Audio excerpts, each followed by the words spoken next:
안녕하세요. 설혜선치과 최선희 원장입니다. TV에서 깨끗하고 하얀 치아를 가지고 활짝 웃으시는 연예인분들에 비해서 노랗게만 보이는 본인의 치아 때문에 걱정이신 분들 많으시죠? 하얗고 깨끗한 치아가 미의 기준이 되기 시작하면서 치아 미백 관련된 제품들도 많이 나왔는데요. 하지만 드라마틱한 효과를 보지 못하셨을 겁니다. 치아 변색을 개선하기 위해서 찾으시는 환자분들 중에서 저는 담배도 안 피고 커피도 안 마시는데 왜 이빨이 노랗게 됐는지 모르겠어요 라고 호소하시는 분들도 많으신데요. 오늘은 당신의 치아 노랗게 만들었던 생활 습관과 치과 미백 치료 방법에 대해서 말씀드리겠습니다. 치아의 안쪽에는 황색의 상아질과 무색의 반투명한 범낭질이 바깥쪽에 구성되어 있는데요. 태어났을 때부터 황색의 상아질이 두껍거나 범낭질이 얇은 경우 안쪽의 상아질이 밖으로 비쳐 보이면서 치아가 선천적으로 누렇게 보일 수 있습니다. 후천적으로는 노화나 건강상의 이유로 오랜 기간 항생제를 복용한 경우, 외부 환경이나 신경치료 이후에 부작용으로 치아가 누렇게 변하실 수 있습니다. 그리고 충치나 치아 외상을 내버려 둔 경우 치아에 세균이 침투해서 괴사가 일어나서 치아 색이 변할 수도 있고요. 불소를 과량 사용한 경우에도 치아가 검푸르게 변할 수 있습니다. 일반적으로는 음식물에 있는 색소들로 인해서 치아 표면에 색소 침착으로 인한 황변이 가장 많습니다.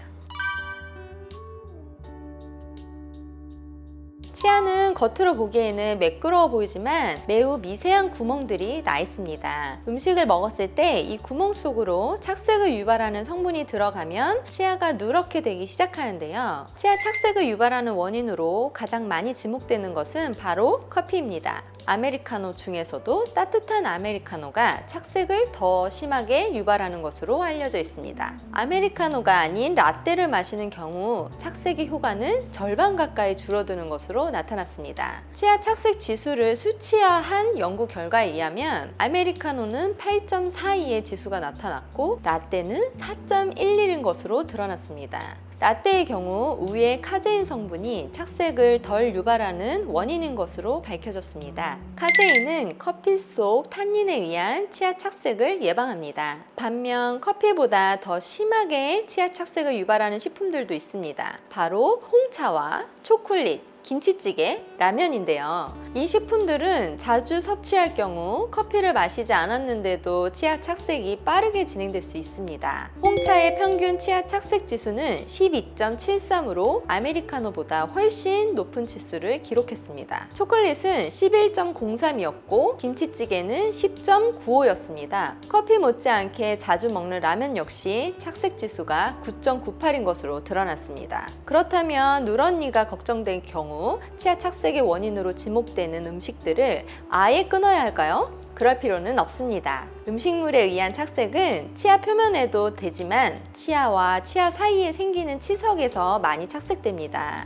따라서 치아 착색을 예방하기 위해서는 가장 좋은 방법이 바로 치석이 안 생기게 하는 것입니다. 색소가 진한 음식을 드신 경우는 식사 후 바로 양치해 주시는 것이 좋고 평소 양치할 때 꾸준히 치실도 잘 사용하시면 좋은 효과를 보실 수 있습니다. 정기적인 스케일링을 통해서 치석 제거를 잘 해주시는 것 또한 많은 도움이 됩니다. 치아를 누렇게 만드는 또 다른 이유는 양치질을 너무 열심히 세게 하시면 누렇게 보일 수 있습니다. 치아를 깨끗하게 만들기 위해 양치질을 했는데 치아 변색의 원인이라고 하면 정말 당황스러우실 텐데요. 앞서 말씀드린 치아의 구조를 이해하시면 됩니다.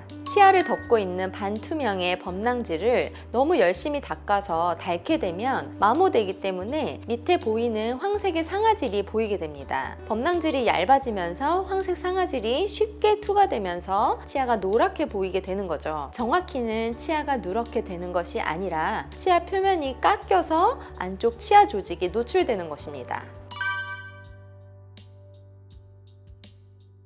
누런 치아를 개선할 수 있는 방법은 미백 치료와 라미네이트 이렇게 두 가지가 있는데요. 먼저 미백 치료는 스케일링을 통해서 치아와 치주 포켓의 치태와 치석을 제거해서 치아 표면을 깨끗하게 하고 잇몸을 건강하게 한 후에 치아 색상을 확인하고 잇몸에 무리가 가지 않게 잇몸 보호제를 도포한 후 치아 표면에 고농도 미백제를 도포하고 미백 광선을 조사해서 진행하게 됩니다. 미백 치료는 2에서 3회를 받은 후에 미백 효과는 6개월에서 1년 정도 유지하실 수 있습니다. 다음 라미네이트는 자연 치아의 바깥쪽을 0.1에서 0.3mm 정도로 최소 삭제를 하고 필요한 경우에는 국소 마취도 하게 됩니다. 그리고 필요한 치아의 모양을 본뜨기 위해서 인상을 채취하고 도자기 인공 치아로 라미네이트를 제작하는데요. 이후 특수 접착제를 사용해서 환자 개개인의 맞춤형으로 위치를 조정해서 치아 성형을 하는 방법입니다. 라미네이트는 한 번 시술하면 7년에서 10년 정도 유지할 수 있고요. 최소의 시간으로 빠른 효과를 볼 수 있죠.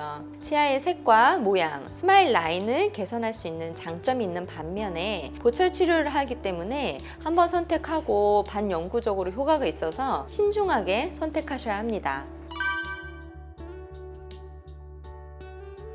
라미네이트는 미백 효과를 빠르게 보고 싶으신 분들에게 추천하는 시술 방법인데요. 1, 2주 정도의 적응 기간만 끝나면 바로 즉각적인 미백 효과를 눈으로 볼 수 있으니까 확실한 전후를 느끼실 수 있죠. 불규칙한 치아 배열을 두고 있거나 치아의 크기가 작거나 마모나 파절의 이유로 자연 치아 상태로 치료를 받으실 수 없는 분들이라면 라미네이트를 받으시는 것을 추천드립니다. 반면에 미백 치료는 일반적인 노화로 인해서 치아가 변색되었거나 치아 표면에 치질에 색소 침착이 있는 경우, 시간적 여유가 있으셔서 꾸준한 치료로 효과를 보고 싶으시거나 보철물에 대해서 거부감이 있으신 분들이라면 미백 치료를 받으시는 것이 좋겠죠. 네, 저는 환자분들이 오시면 자연 치아에 손상 없이 미백 효과를 볼 수 있는 미백 치료를 먼저 추천해 드리는데요. 미백 치료는 꾸준한 관리 그리고 보수 치료만 받으신다면 다른 치아에 영향을 주지 않고 미백 효과만 얻으실 수 있습니다. 그래서 치아 미백 치료를 처음 받으신다면 추가적인 위험 부담이 없는 미백 치료를 먼저 받아보시는 것을 권장해 드립니다. 경우에 따라서 치아 상태가 좋지 못하시거나 치아의 파절이나 마모가 심하신 분이라면 심미적인 효과를 빠르게 볼 수 있는 라미네이트가 좋겠죠. 미백 효과를 받고 싶으시다면 라미네이트와 미백 치료를 함께 진행할 수 있는데요. 치과에 방문하셔서 충분한 상담을 받아보신 후에 본인에게 맞는 미백 시술을 받으시는 것을 권장해 드립니다. 오늘은 치아를 누렇게 만드는 생활 습관과 치아 미백 시술에 대해서 말씀드렸는데요. 요즘 하얗고 깨끗한 치아가 미의 기준이 되기 시작하면서 활짝 웃는 미소를 가지고 싶어 하시는 분들이 많아졌죠. 치아 변색에 대한 고민을 방치하시면 미소에 대해 자신감이 떨어지고 나중에는 어색하게 미소 짓는 것이 습관이 될 수 있습니다. 치과에서도 환자분들의 자신감을 올려줄 수 있는 치아의 심미적 치료가 있으니까 관련 지식과 경험이 풍부한 병원에 방문하셔서 자신감을 찾으시길 바랍니다. 지금까지 설혜선 치과 최선희 원장이었습니다. 감사합니다.